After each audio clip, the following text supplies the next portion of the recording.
Assalamualaikum warahmatullahi wabarakatuh. Di sini perkenalkan saya Eko Aristiawan, CGP angkatan 7 dari SMA Negeri 1 Wonogiri. Pada kesempatan ini saya akan mencoba berdiskusi sama Bu Sinten. Lia. Oh iya, Bu Dia. Bu Dia Matematika Ibu. Pada kesempatan ini saya ingin bertukar pendapat, berdiskusi terkait dengan pembelajaran. Nah, di sini sebetulnya ada 3 tahapan Ibu. Yang pertama pra observasi, yang kedua observasi, dan yang ketiga pasca observasi. Nah, pada saat ini kita masuk ke tahapan yang pertama, yaitu pra observasi.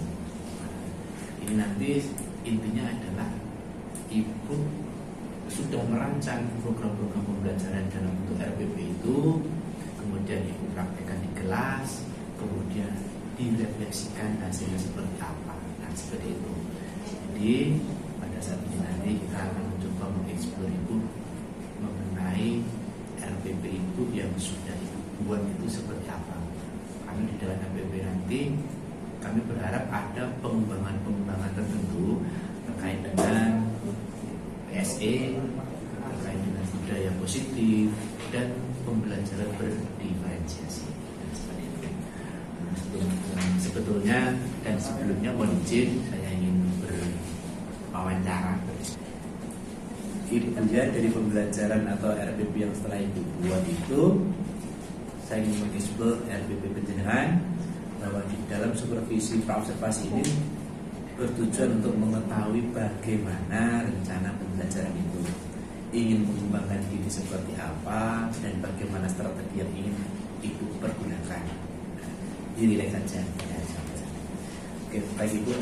Dari RPP yang sudah Ibu buat, kira-kira tujuan apa yang ingin dicapai di dalam RPP yang sudah Ibu buat?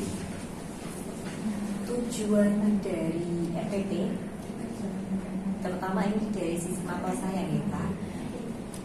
Untuk pertemuan ini nanti saya tujuan untuk memahamkan atau agar peserta didik lebih paham tentang perbandingan trigonometri.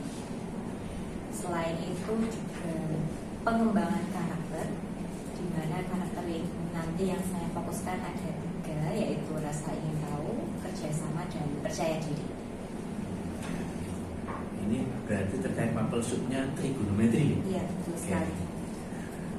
Dari itu mungkin dari anak yang punya kesadaran diri, pengembangan diri sampai bisa mengambil keputusan yang bertanggung jawab, menurut Ibu pengembangan diri apa yang bisa dikembangkan oleh Ibu sendiri? Kalau saya sendiri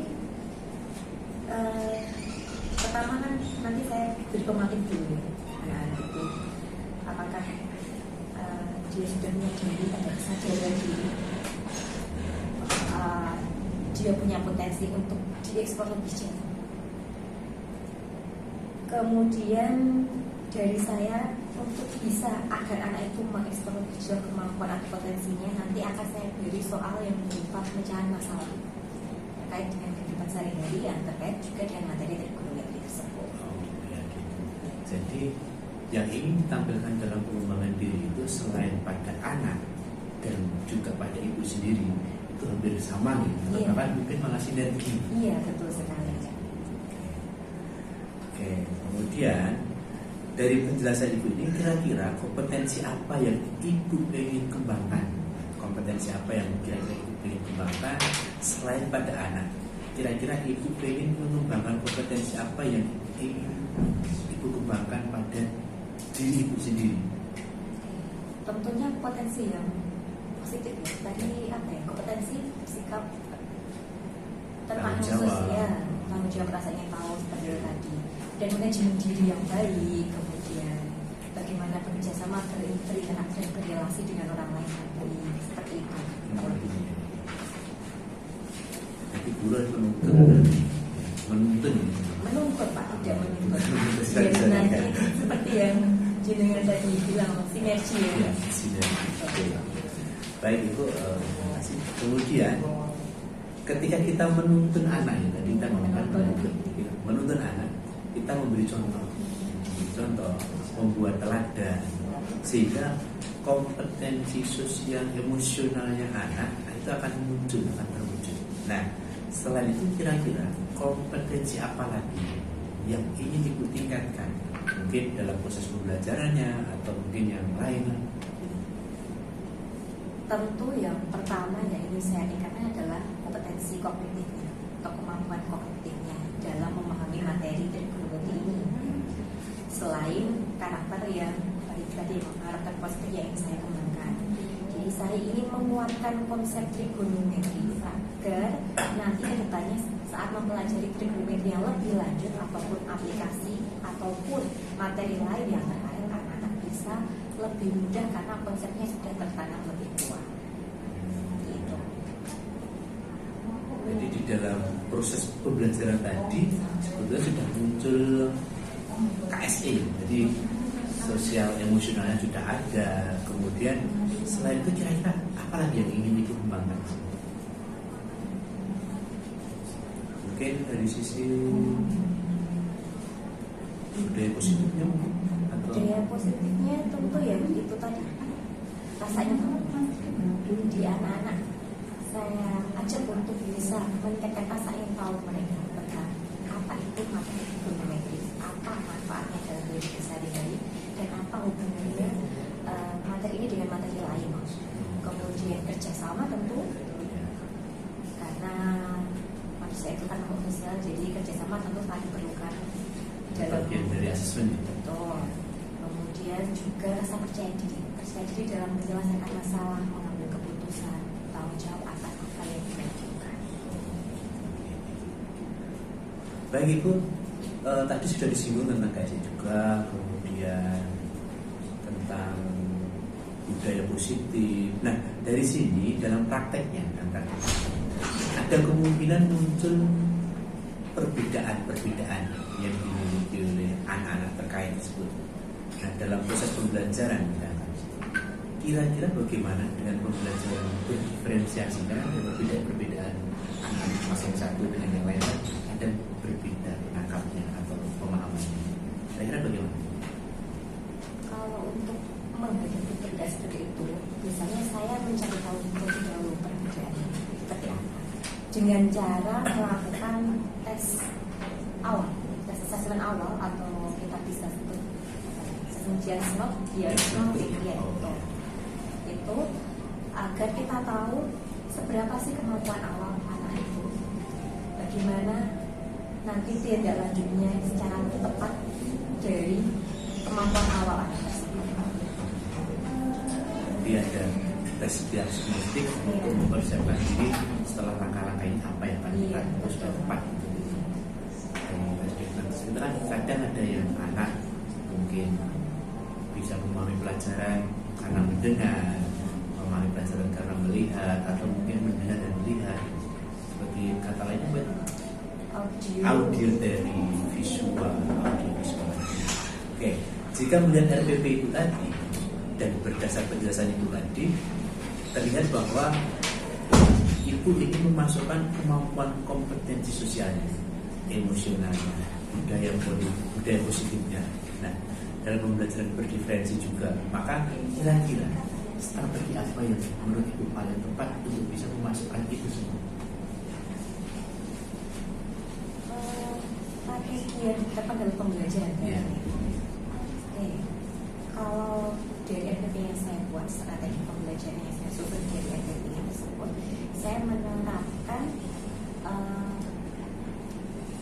penerapannya secara bertahap. Jadi setelah tadi ada asesmen awal dan sudah mengetahui tentang perbedaan kemampuan anak satu dengan yang lain, saya akan susun lembar kerjanya berdasarkan kemampuan awal tersebut dan berdasarkan gaya belajar tadi yang audio, visual maupun audio visual. Jadi sudah dikelompok-kelompokkan. Ada kelompok-kelompoknya. Ada kerja kelompoknya juga, mungkin juga apalagi selain yang dikategorikan kan ada tahapan apersepsi kegiatan ini. Ya, dari mulai awal apersepsi, kegiatan pengantarnya, kemudian kegiatan intinya, refleksi, bahkan sampai assessment, itu semua ada. Oke. Baik Bu, bicara tentang asesmen dan juga tertarik. Untuk asesmen mungkin bisa dijelaskan seperti apa yang ingin dipakai atau ingin seperti apa, bagaimana caranya? Oke, sebenarnya ini asesmennya sama seperti biasanya ya. Tergantung aspek apa yang akan kita nilai. Misalkan aspek kognitif, maka saya akan melakukan asesmen dengan cara tes. Jika tes di akhir materi. Kemudian kalau saya mau melihat aspek afektif maupun psikomotornya, untuk afektif nanti saya akan melakukan observasi, sedangkan untuk psikomotor nanti penilaiannya dengan portofolio.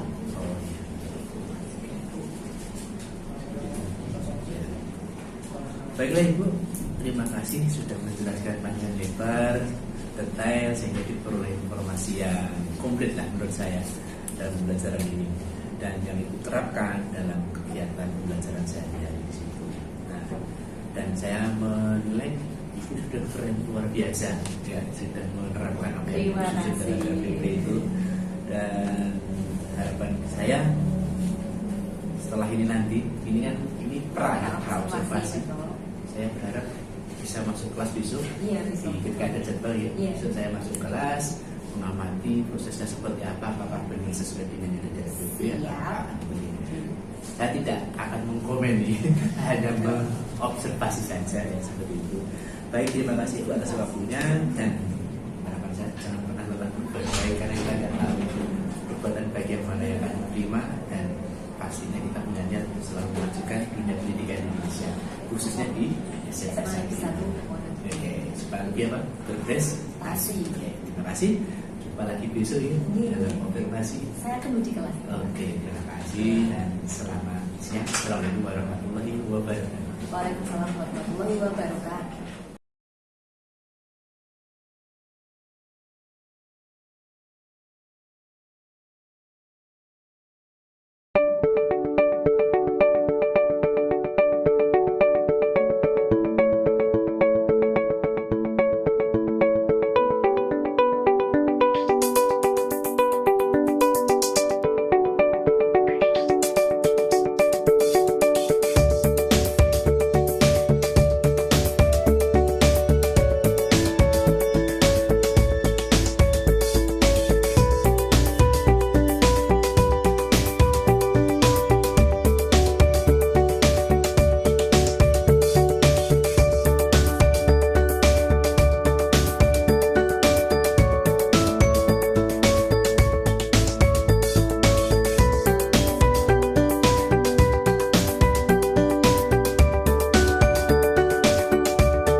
Oke anak-anak, kita sudah sampai pada akhir pembelajaran. Dari apa yang kalian telah pelajari dalam kelompok tadi,